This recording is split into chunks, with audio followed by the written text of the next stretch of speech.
Welcome to my YouTube channel. अगर आप health के प्रति जागरूक रहते हैं, हेल्थ कॉन्शियस हैं, तो आप मेरे चैनल को सब्सक्राइब कर सकते हैं, क्योंकि यहाँ पर आपको निरंतर हेल्थ रिलेटेड बहुत ही उपयोगी वीडियोस मिलते रहेंगे। तो इस वीडियो का टॉपिक है, इस वीडियो में हम बात करेंगे दिमाग की एक बहुत ही रेयर बीमारी है, progressive सुप्रान्यूक्लियर palsy, PSP.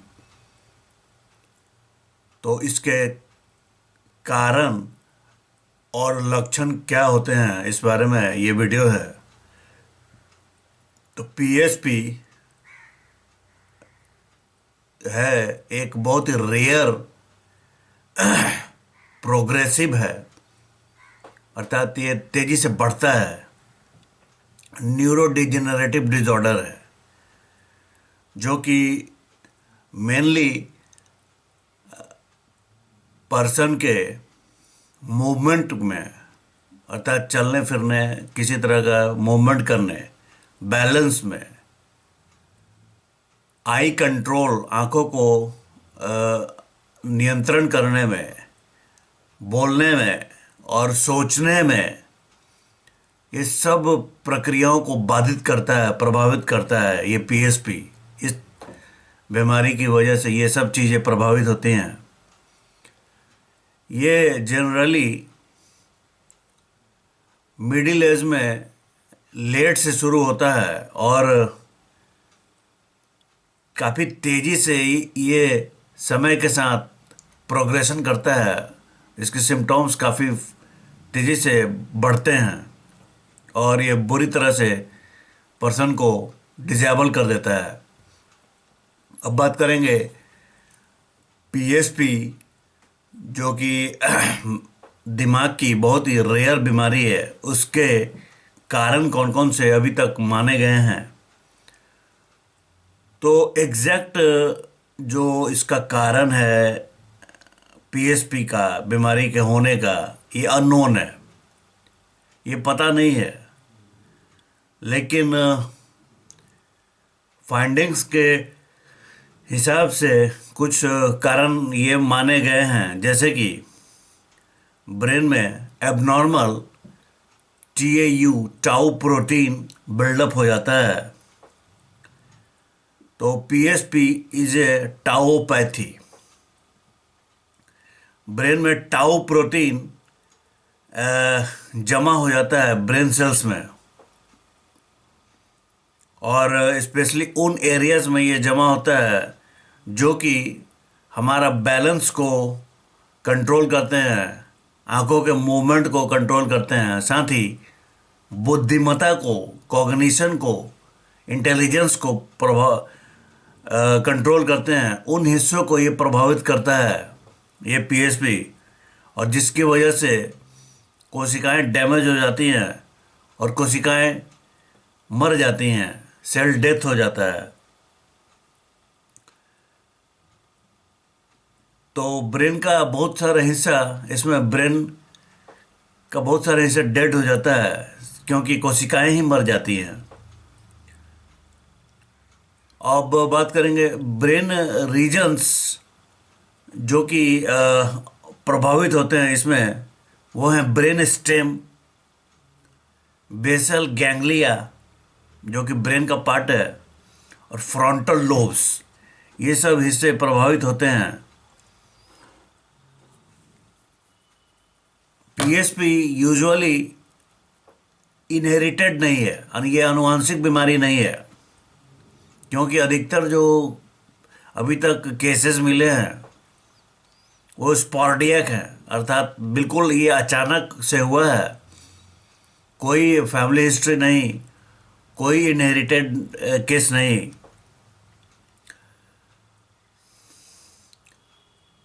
Genetic susceptibility का होना बहुत रेयर है, लेकिन पीएसपी जो बीमारी है वो टिपिकली फैमिली में पास ऑन नहीं होता, अर्थात ये पीढ़ी दर पीढ़ी नहीं चलती है। अब रिस्क फैक्टर्स की बात करेंगे तो ये यूजुअली 60 की उम्र के बाद शुरू होता है, और पुरुषों में ये ज़्यादा कॉमन है महिलाओं की तुलना में। अब बात करेंगे पीएसपी की जो बीमारी है, तो उसके लक्षण कौन कौन से हैं।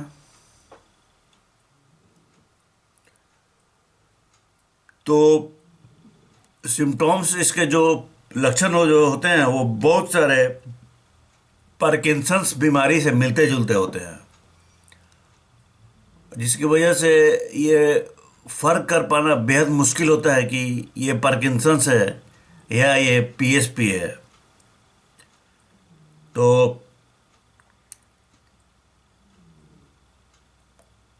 सबसे पहले बात करेंगे मूवमेंट और बैलेंस प्रॉब्लम्स की, जो कि पीएसपी के लक्षण जो होते हैं, सिम्टॉम्स हैं, उसमें ये मूवमेंट और बैलेंस प्रॉब्लम आता है। बैलेंस का लॉस हो जाता है, शरीर का संतुलन बनाए रखना मुश्किल होता है। और एक बहुत ही डिफरेंट इसमें चीज़ होती है जो कि पार्किंसंस बीमारी से बिल्कुल अलग होती है, वो होती है इसमें बैकवर्ड फॉल होता है। इसमें पर्सन, इस बीमारी से ग्रसित व्यक्ति पीछे की ओर गिरता है। नेक में, गले, गर्दन में और ट्रंक में स्टिफनेस हो जाता है, तनाव हो जाता है। मूवमेंट्स जो है वो काफ़ी स्लो हो जाते हैं, जैसे कि पार्किंसंस में होता है। और कोऑर्डिनेशन जो है काफ़ी पुअर हो जाता है। अब बात करेंगे आई और विजन प्रॉब्लम्स, जो कि पीएसपी का बहुत ही हॉलमार्क फीचर है। तो इसमें आँखों को अप एंड डाउन करने में काफ़ी डिफ़िकल्टी होती है, और ऐसा लगता है कि व्यक्ति जो है वो काफ़ी वर्टिकल तरीके से, काफ़ी गेजिंग तरीके से देख रहा है, घूर रहा है।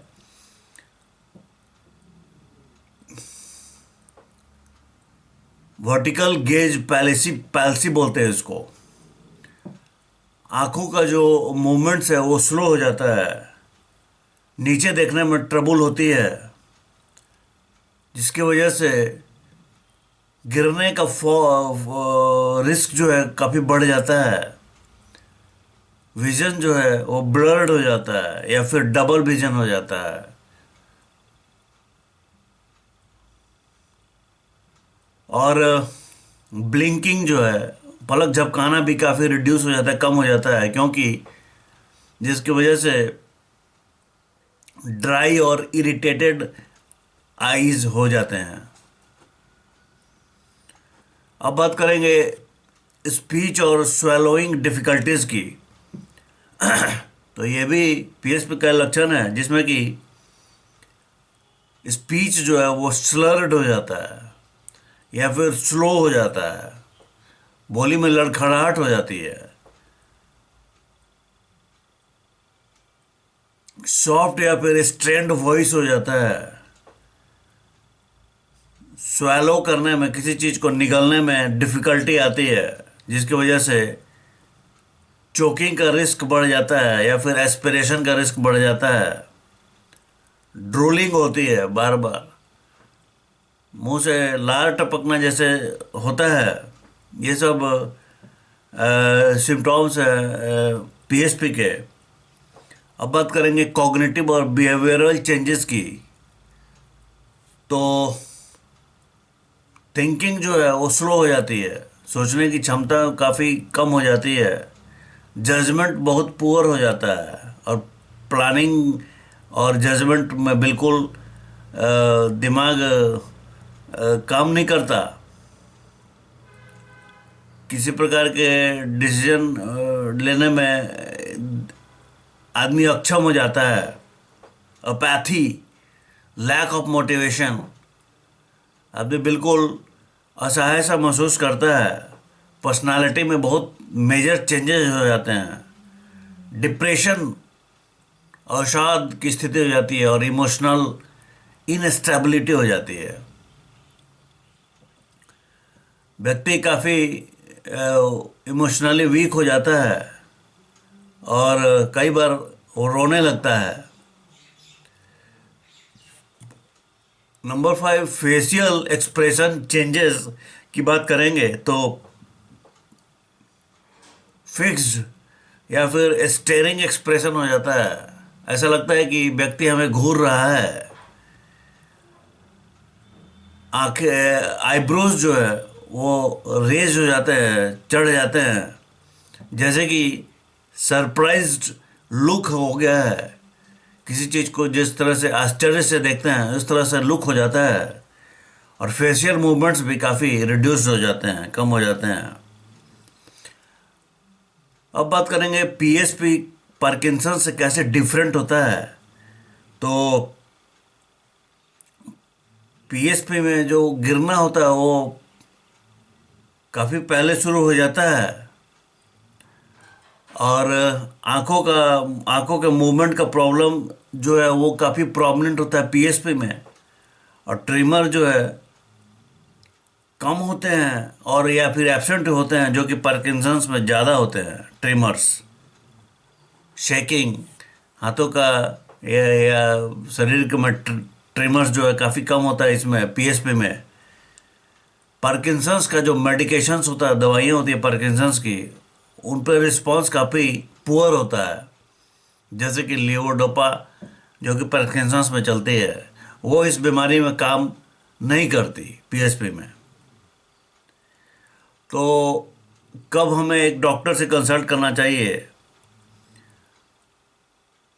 मेडिकल इवेल्युएशन ज़रूरी है। अगर किसी को रिपीटेड बार बार वो गिर रहा है, अनएक्सप्लेन्ड फॉल्स हो रहा है, उसके बैकवर्ड फॉल हो रहा है, नीचे देखने में डिफ़िकल्टी हो रही है, बैलेंस है, स्पीच काफ़ी ख़राब हो चुका है, तेज़ी से ख़राब होता जा रहा है और निगलने में, स्वेलोइंग में प्रॉब्लम हो रही है, तो हमें एक डॉक्टर से अवश्य कंसल्ट करना चाहिए। क्योंकि अर्ली डायग्नोसिस सिम्टम्स को मैनेज करने में मदद करता है और इस बीमारी के सेफ्टी प्लानिंग और सपोर्टिव केयर में भी ये मददगार साबित होता है। अब इस बीमारी का, पीएसपी का कोई क्योर नहीं है, कोई इलाज नहीं है, लेकिन ट्रीटमेंट्स जैसे कि फिजिकल थेरेपी, स्पीच थेरेपी और सिम्टम्स के लिए दवाइयाँ, मेडिकेशंस फॉर सिम्टम्स और सपोर्टिव केयर जो है वो क्वालिटी ऑफ लाइफ को इम्प्रूव कर सकता है। तो इस वीडियो में हमने जाना कि दिमाग की एक बहुत ही रेयरेस्ट ऑफ द रेयर बीमारी है पीएसपी, प्रोग्रेसिव सुप्रान्यूक्लियर पाल्सी। उसके कारण और लक्षण कौन से होते हैं। उम्मीद करता हूँ कि ये वीडियो आपको यूज़फुल लगी होगी और ऐसे ही हेल्थ रिलेटेड उपयोगी वीडियोस के लिए मेरे चैनल से जुड़े रहें, सब्सक्राइब करें। आपका बहुत बहुत धन्यवाद। Thanks for watching.